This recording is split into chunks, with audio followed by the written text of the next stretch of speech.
Cosmos flower, orange cosmos ফ্লাওয়ারের অনেক বীজ হয়। এই বীজগুলো কালেকশান করতেও অনেক ভালো লাগে।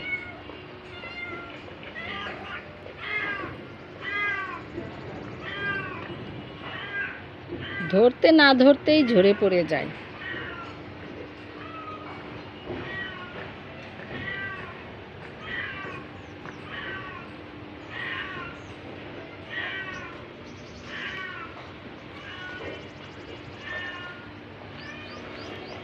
অনেক ঝরে ঝরে গাছ হয়ে যায়, নিচে অনেক চারা জন্মায়, জায়গায় জায়গায় চারা জন্মায়।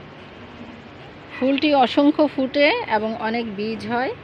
বীজ থেকে আপনা আপনি পরে চারা হয়, তবে বীজ সংগ্রহ করে রাখলে সেই বীজ থেকে পরবর্তীতে চারা বানানো যায় এবং অন্যকে দেওয়ার মাধ্যমে বীজ থেকে গাছের বংশবিস্তার করা সম্ভব হয়।